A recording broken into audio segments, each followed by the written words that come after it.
Hello, this is Alexander Skillman. Are you ready for my um assignment? One take, perfect job. Okay, yeah.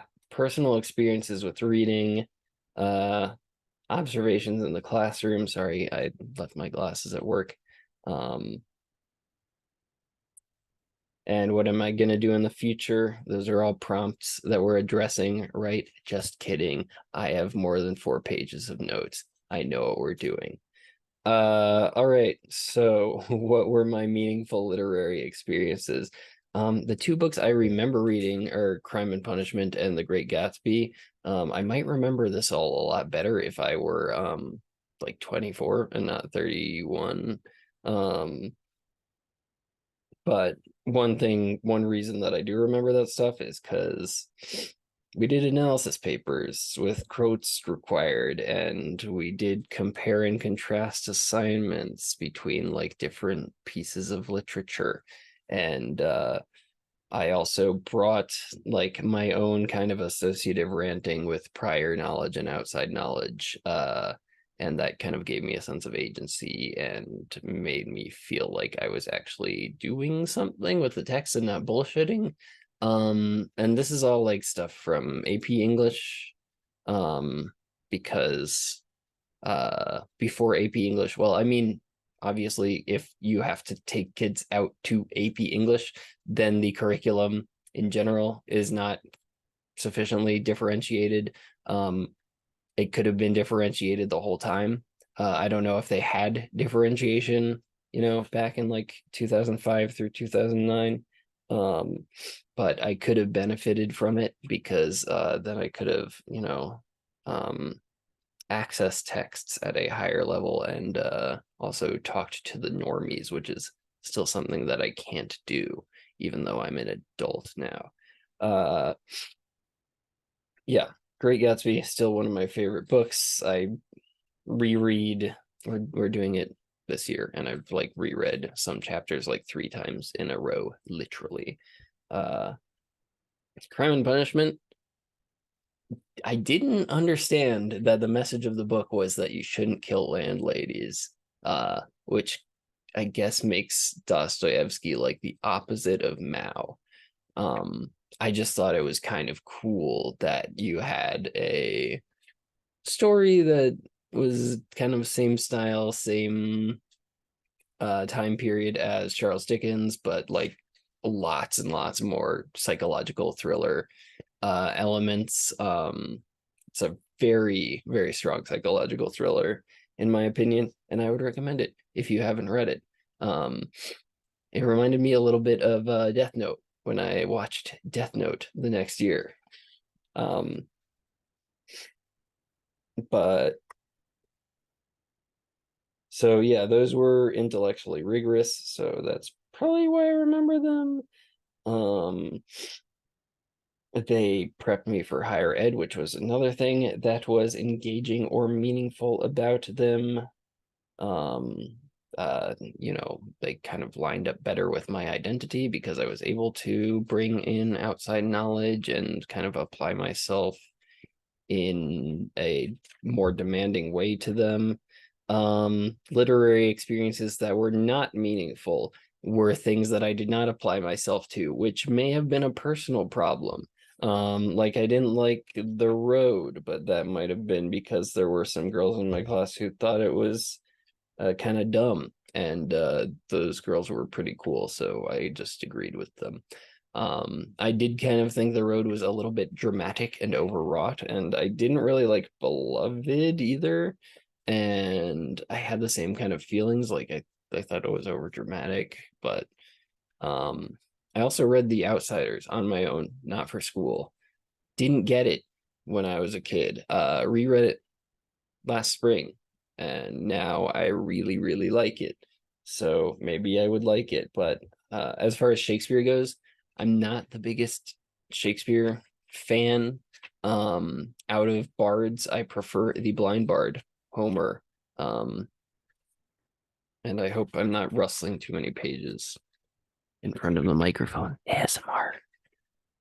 All right, what else? Yeah, Shakespeare, I'm not so sure. He ripped off all his plots. It's just, iambic pentameter the whole time. Iambic pentameter is fine, but it's no dactylic hexameter. You know what I mean? And then there were texts, the poems that I distinctly remember reading: Rime of the Ancient Mariner and T.S. Eliot's The Hollow Man and The Wasteland. And I remember liking those. But I felt like the analysis was pretty shallow. We just read them in class. Um, the classes were not very democratic. We were asked for maybe like one take on it. Maybe 5 takes per class. So I got to say something and a couple other kids got to say something. So it felt kind of dumbed down, which you could also improve with differentiation. So yeah, I like the poems in theory. I didn't really like them in class. I remember reading Walden, but I don't really remember what it's about, or I didn't really get it. Before anyone makes any kind of um accusations about my memory, maybe, or assumptions about my memory in high school. I was sharp as a tack in high school. Uh, there were no extenuating circumstances that would interfere with my long-term memory of high school. It's just that these didn't make a big impression on me. Yeah, I don't really remember the associated assignments either. Um, and I know a lot of essays demanded like very broad analyses of kind of vague themes, and I don't remember specific essays about those because you can just like navel gaze and in the academic sense bullshit and get through those uh pretty easily without really engaging with the text meaningfully, because the themes, like if you were doing a very very shallow analysis of The Great Gatsby, you'd be like, um talk about the American dream and also it's a lie, and you can do that without engaging with the text at all, even though um yeah, luckily uh my teacher brought in like a community college teacher for The Great Gatsby, who pointed out you can write basically a paragraph about like every sentence that happens in there. um how would I improve those assignments? I would require textual evidence. I feel like it would make students feel a little bit smarter, and it would also prepare them for tertiary education. Or also just quoting things that their boss said at work, that kind of stuff, instead of just floating by on vibes. Uh, as far as like assigned books go, I'm not totally sold on like a 100% free selection. But I do like the idea of like soliciting prior experiences and like outside knowledge from students and maybe basing a selection on that. Um,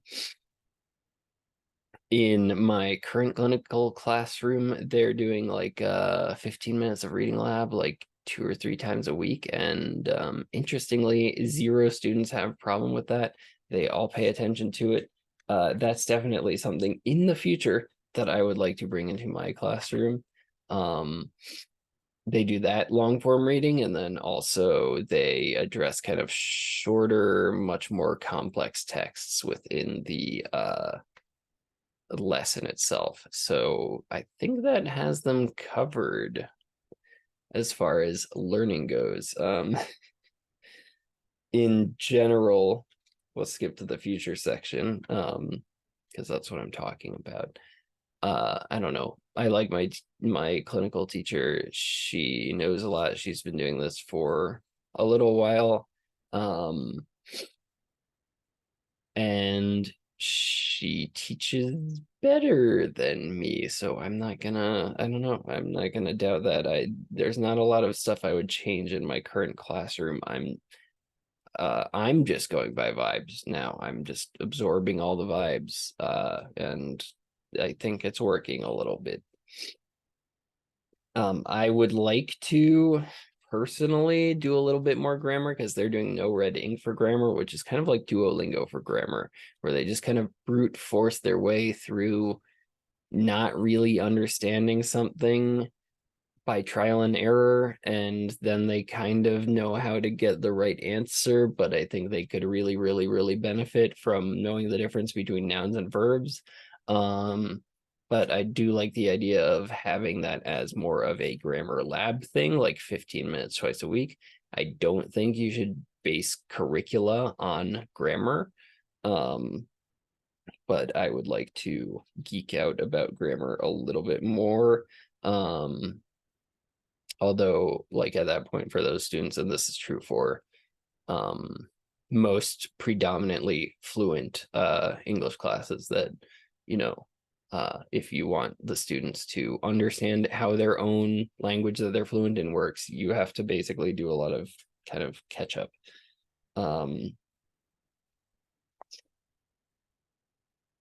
And what else? Okay.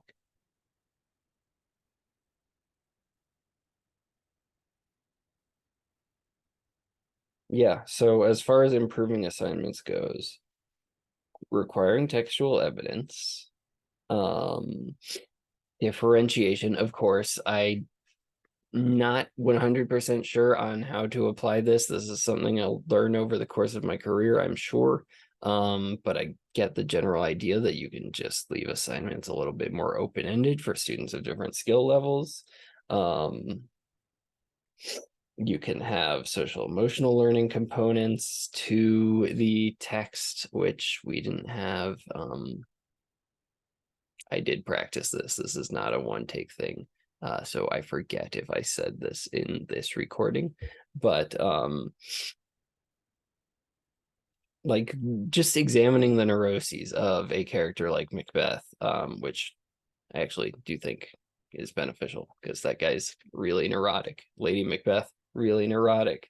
Uh, Jay Gatsby, extremely neurotic. It would be helpful to do a little psychoanalysis of him and figure out how he could be a little bit less neurotic, maybe a little bit more even keeled and mentally healthy.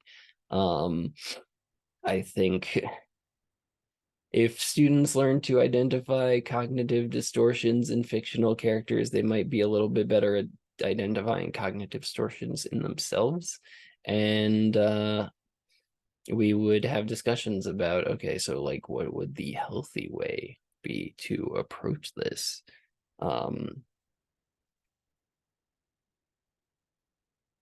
And of course, then there's like a kind of this I think kind of goes into like soliciting students for prior knowledge and outside experiences and stuff, but um obviously bringing the Freire method in, of just like asking students to gain some situational awareness about their environmental conditions and critique their environment, and apply that to the text. I think that would be really beneficial to the students and to society at large. And I think that's pretty much it. So thanks for thanks for listening to my TED Talk. Uh sorry it's a little bit late. Good night and good luck.